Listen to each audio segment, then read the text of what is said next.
you sitting behind me? Hi everyone, this is me, hopefully skinny, and this is week 15 and 16 update. I didn't do last week because I've been really busy. So we'll start with the numbers and then we'll talk about the past 2 weeks. My highest recorded weight was at 557 pounds. The date of my surgery, July 24th, I weighed in at 366. On October 31st, I weighed in at 305. Last week, I weighed at 300. And November 14th, this Friday, I weighed in at 296. So I got below the 300s. I'm so excited. I really like getting below the 300s is something like I kind of doubted I would be able to do. And now I'm kind of pushing for like 250.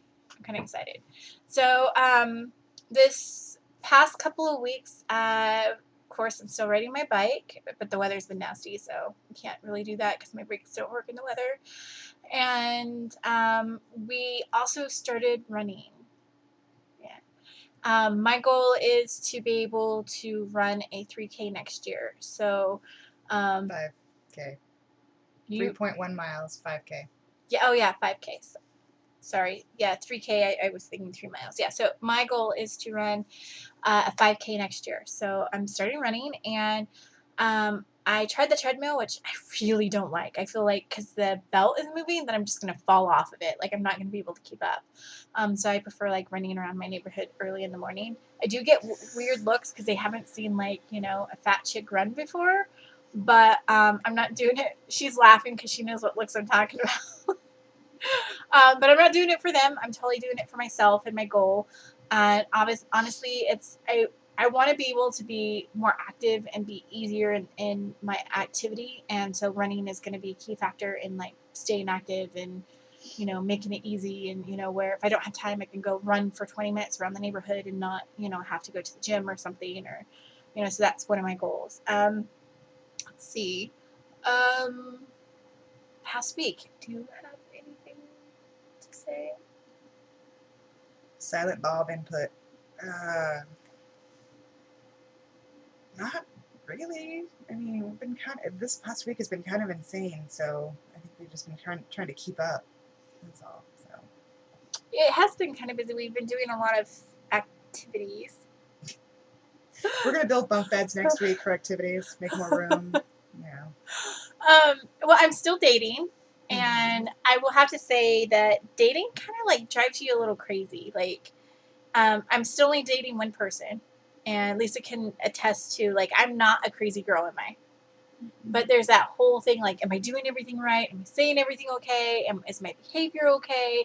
Am I infringing too much on his privacy? Am I not asking for enough? Like, those are all thoughts that are like totally running through my head. Yeah, we've talked about that though, and I've explained that we want men to communicate the way we communicate, which is verbally. We communicate, I tell you what you're doing is bothering me, or what I need from you is A and B. Men don't do that. Men do nonverbal cues. If a man likes you, a man takes you out. If a man likes you, a man comes over and spends time with you. It's very rare that you'll find a guy that is comfortable verbalizing, or it's not even comfort. I think it's just, that's what they do. That's how they do it. And rather than learn to take their nonverbal cues, we have a difficult time because we want them to vocalize. I think what it is that it by taking nonverbal cues, it opens up for possible misinterpretation. And I like to be very sure where I am and where I stand. And so we have to ask them. Yeah, I'm finding I don't have the courage to do that, but that's a different topic. Dating is great. I'm really enjoying my time doing it. I'm learning a lot of new things, and he's not like a byproduct or anything. Like, oh, he's just part of my experience or whatever. It's I'm trying to, because I feel like when I talk about it, that I kind of like put him into, yeah, and I'm not trying to. I'm trying to respect his privacy because I don't know if he knows I talk about dating on this thing. But I will have to say that when I did open up communication and asked for what I wanted, I do get what I want. But it's kind of learning that what is appropriate to ask and what is appropriate to wait for something. Does that make sense? Like, well, it's what we have to make the distinction between too is, Are you asking for something that you need or something that you want? And if it's something you want, you should be able to do it for yourself, you know. But if it's something you need, like from you, I need better communication. From you, I need reassurance that this relationship is moving forward. Or from you, um, I need to feel like I have some insight into your life or whatever. Those are things that you need. But if it's I want, like we were talking, I want you to tell me I look pretty. That stems from, you know, something else entirely. And you know you look pretty. You know you're beautiful. That's something that, you know, while you can ask him that, it's also kind of hedgy. Or the whole "what are we" conversation. That's kind of, it is, you are exactly what you want it to be. If you want to date exclusively and you want to date this person exclusively, then date them exclusively, you know, and let them know, okay, I'm dating you exclusively. I don't know what you're doing, but, you know, communicate that to them. And if they want to be exclusive, they'll tell you, okay, well, me too. If not, then they'll also tell you, oh, no, not going to happen. So it's all you can do is open up that dialogue. Yeah, it's opening up the dialogue. And honestly, you have nothing to lose. If you open that dialogue and they don't give you the answer that you want, then you know, okay, cool, then I cannot waste any more time with this person that's obviously not on the same page as me, that doesn't want the same things as me, and then you can move on. Because if you don't open up that dialogue, you're going to feel like you've wasted your time if it doesn't turn out in your favor later on. So it's better to talk. Just get it out there. Because you lose more by waiting. Yeah. Potentially.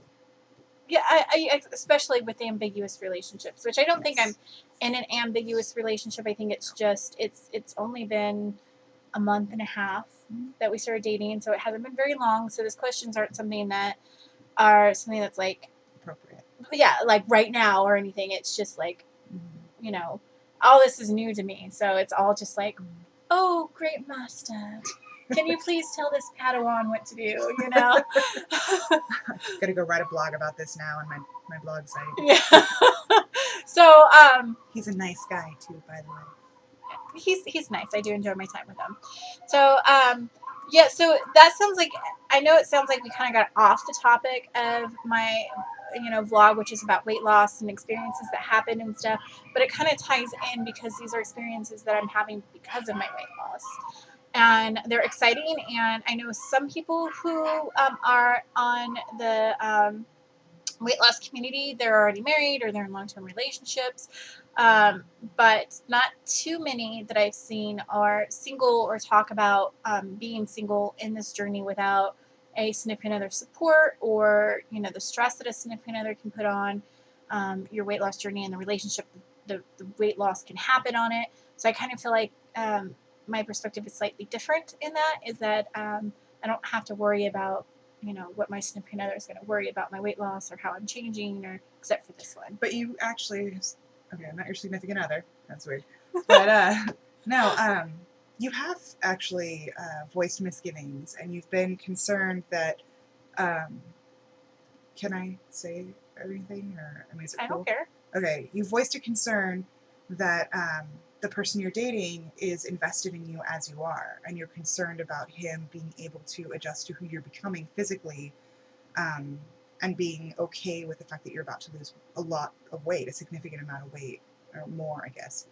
But that was a concern of yours. So yeah, that does still tie in, because... A little bit, but I'm not so much concerned because we are, like, you know, it is a fairly new experience or dating, and so I would be concerned with anybody, not just this particular gentleman. It would be anybody that I was dating at the moment, because of the change that's happening in my body. And there is an understanding that I'm not going to remain this weight forever, but that doesn't mean I'm going to have the perfect body once I lose weight.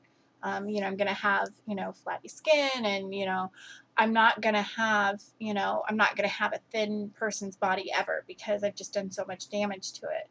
And as time goes on, the more comfortable I'm getting with that idea. Right. And that, you know, the loose skin surgery isn't something that I would ideally like, but in the end, it isn't going to be something that, if I don't get it, it's going to destroy my life or the relationships that I have in my life. But that's my view right now. So We also talked about body dysmorphia today. And I thought you touched on something was I'm asking for a lot of reassurance on how I look. And that's because when I do my makeup or I look in the mirror, I still see myself at 557 pounds. And if I'm not prepared to look in the mirror, if I catch myself like walking by a window or something, I don't recognize the person. And I still need that assurance. Do I look okay in my clothes? Do my clothes fit? Because I'm used to so long being without my clothes fitting, so I always expect my clothes to look bad on me. So I'm always looking, hey, does the skirt look okay? Does the skirt make me look I'm 550 pounds? God, Nikki, how many times are you gonna ask me that? Like, she gets so frustrated with me. Too frustrated. You get pretty frustrated. Why are you asking me? Oh, yeah. Well, it depends. I feel like the boyfriend in that movie In Time, the husband or whatever, when she comes out in 20 different dresses and ends up wearing the first dress, and you're just like, how does it look now? You look beautiful. Oh, dang it, I don't like it. Okay, how does this one look? You look great. And by the end of it, you're just like, oh my God, put on a dress. Yeah, so but I'm enjoying clothing a lot more. And I'm enjoying, just maintenance, like, doing the makeup and the hair and stuff like that. Like, I did it before, but it was more because it was just like, oh, well, I'm going to scare little children if I don't, And now it's like, oh, I don't look that bad, so I'm going to do my hair and makeup.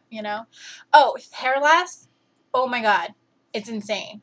Like, right now, I'm just pulling fistfuls of hair out in the shower, and I try not to brush my hair only but once a day, and I'm just losing like so much hair. I'm worried that I'm gonna go bald. Like, seriously, like We'll buy you a sweet wig. I don't want to wear a wig. I bought you extensions. Extensions are different than wigs, but I dyed my hair the wrong color. Yeah. So I think that's it for today. Really, it was just a chat to catch up on everything and talk about what's going on in my life. And I still watch all of your guys' videos, so I've been keeping up with you guys. So I want to say goodbye, and I hope that the other side of weight loss is as wonderful for you as it is for me. And I want to wish everyone a happy, healthy, safe journey on their weight loss. So bye.